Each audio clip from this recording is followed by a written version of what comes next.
just as we left for recess, the Congress is not totally stupid. They don't stay in Washington all of August.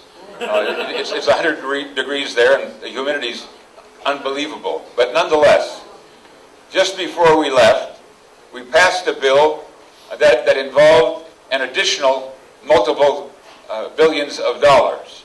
It was a $26.1 billion package. A portion of it goes to some Medicaid funding. A portion of it goes to a few troops on the border. $10 billion is designed to aid the states in keeping employed some of their teachers. They would say 100,000 teachers across the country. Ladies and gentlemen, we are not going to keep on the payroll 100,000 teachers across the country for $100 million. $1 million piece. But listen, this is their intention. This is their intention. That $1.2 billion of that amount that comes to California is nothing more than a bailout for the teachers' unions here in California. It's important for you to know that it's my judgment that the most serious responsibilities the states have is to work with their local communities and give priority for whatever tax dollars they collect to funding the schools that teach our young people, the leaders of tomorrow. If the states cannot control their own budgets enough, reduce spending enough to pay for their education, then that $1.2 billion to California is certainly not going to do it. So I'm here to tell you that that bill, the $10 billion piece of it, is a gigantic step in the direction of the next objective, and that is to nationalize our education system. And if we have Obamacare and Obama education, friends, we are really, really in serious trouble. We have an election before us. I personally believe that the wind is at the back of the minority party, that is my party. The issues are moving in our direction because the people are mad as hell about this stuff.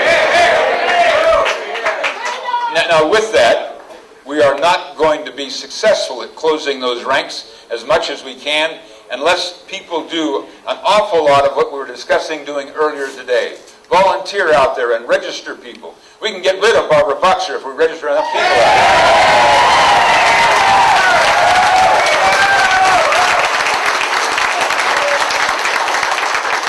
So I've come tonight to thank you ahead of time. If re-elected in November, and if we should get the majority, I'm going to have the privilege to chair the House Appropriations Committee again. If that should happen, these are my commitments to you. We will immediately get the new majority to put in place a freeze of additional spending back to at least this last year's level without any inflation. Now, there's right now no inflation in these packages, and they're raising the appropriations bills by 12 and 14%.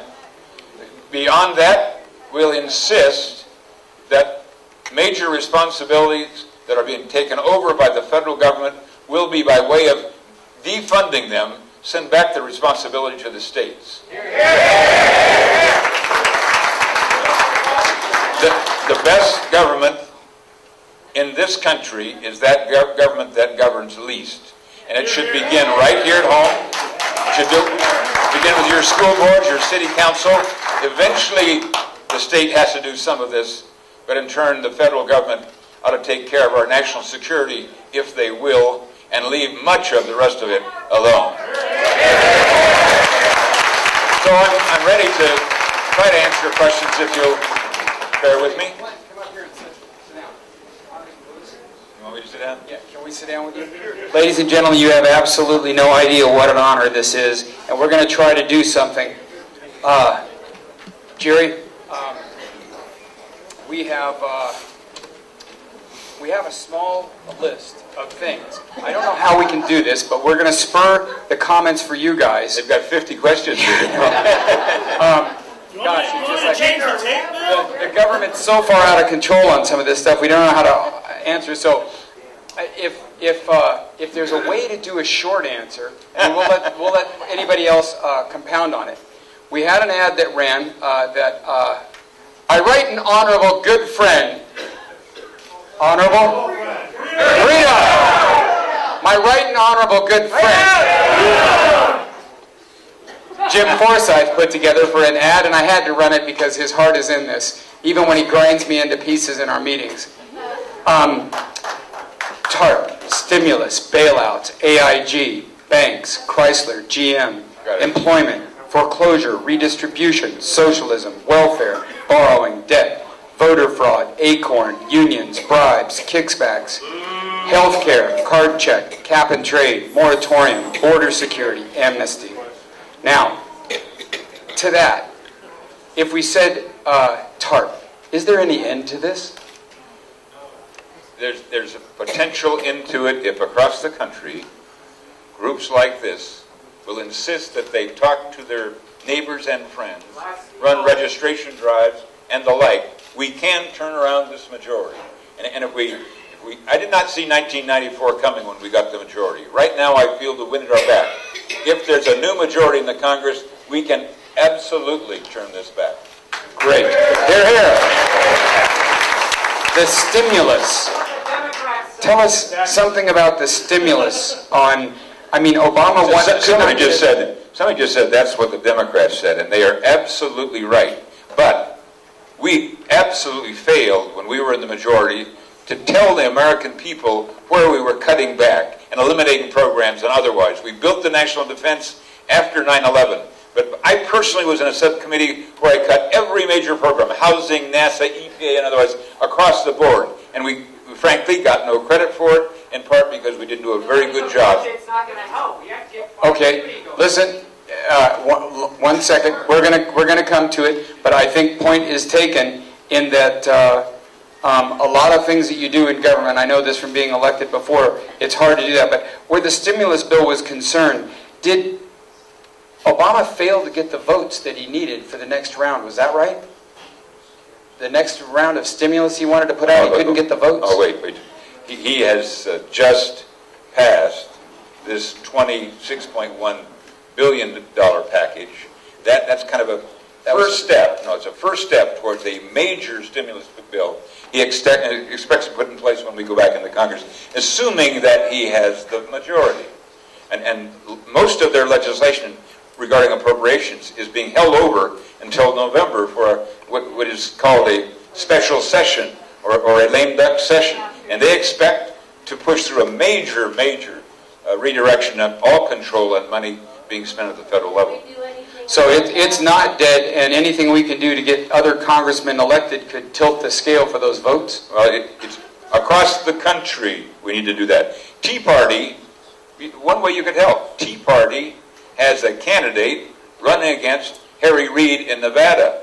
Gives her all the help you possibly can, for she has a shot. The media is saying she doesn't have a shot because they banged her over the head for weeks, but by golly, she's begun to come back, and right now her numbers are almost even. If we could take Harry Reid out there, that would do a lot to Pelosi. Hear, hear. And I believe Congressman Buck McKeon told us there were two people, one in Central California and another guy in Las Vegas that we should try to support, and I can't remember the names for my life. Well, he's talking about a guy named Harmer in the Central Valley. Yes, Harmer in Central Valley. And he's talking about a guy down in Redondo Beach where there's a woman... Star Parker? Star Parker, that's right. Yes. No, she'd be great to have out there. That's right. Star Parker's Long Beach. So we're trying our best, and we've got volunteers that agreed to load up on buses, and somebody wanted to steer us toward Pelosi's neighborhood, but Buck came in. It's a waste of time, that's right. Yeah, a waste of time. You're talking about San Francisco. There's two or three other people, we could get 2 or 3 more votes for you. I come from a real estate background, so when I hear bailouts, I expected that when the first real major TARP or stimulus package came through to the banks that we would somehow see Small Business Administration floodgates open to some degree and offer the economy stimulus. We didn't see a dime hit the streets. If I said bailouts to you, is that too general to have a comment?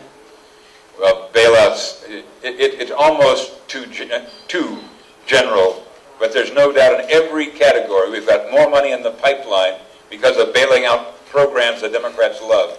So if we can get rid of bailouts, we'll be way ahead. Okay.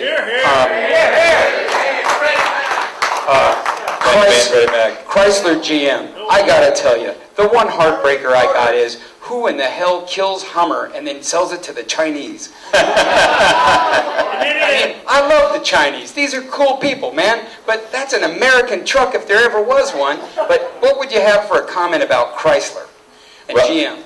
Frankly, when we find ourselves bailing out the private sector that has absolutely buried themselves because they're constantly getting in bed with their own unions, they don't deserve government money to get bailed out. That's what happened to those companies. Quickly on another issue, can you tell me what your feelings are on Afghanistan right now? Afghanistan is a handbasket and very, very dangerous place. We are going to have the last of our troops, or many of them, coming out of Iraq. Afghanistan is filled with warlords who are funded in part by poppy growth, but at the same time they're right at the point where Al-Qaeda was trained and trained the terrorists who did 9/11. We've got a huge, huge challenge there, and we cannot walk away until we get a handle on how we can expand this war on terror to the point of being successful.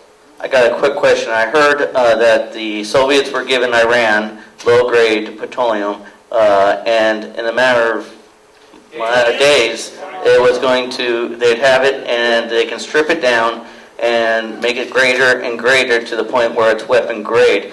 Why haven't we done anything? And is that true? And are we planning to? I mean, I know you can't say much, but it'd sure be nice to see us doing something right now. I can say this, that I have not had an intelligence briefing of recent on this subject, so I don't know if that story is true relative to Russia. But indeed, Iran is working very intently to get this capability, and there are some who would suggest that a major and significant country in the Middle Eastern region could very well do something about, or at least thinking about doing something. Can't guess who that would be. But having said that, this is a very volatile and dangerous world, and we don't want to be pushing ourselves over the cliff of nuclear holocaust. There is that potential. That's what I'm worried about in Afghanistan, where Pakistan is in the middle of that. Pakistan is at the throat of India as well. India and Pakistan are two major nuclear countries. Now, if they ever, let's say Pakistan decides that they want to do the Mumbai bombing again a second time, we could find ourselves in a major confrontation that could lead to nuclear war. We must avoid that at whatever cost, but we've got to deal with Iran, and we need a very solid pro-American interest policy with Iran. I would agree. Hear, hear? Jerry, I believe that where Afghanistan is concerned, we can hardly leave this country to be taken back over by guys like Al-Qaeda that can only sit there and use it to plan against us. It's a difficult situation. It is. Could you give us any comments on Iraq? Because we know that last night they did the big sign-off that they pulled out the Stryker force, but can you give us our feelings about where we might be right now with Iraq? Well, one of the most important commentaries I've received over the years as I've looked at Iran, Afghanistan, Pakistan, Iraq, is that America and Americans don't really understand these cultures. I mean, they are made up of tribes. They're so far from our way of thinking and wanting to live. They're so anti-freedom that they're extremely dangerous to our future. Iraq is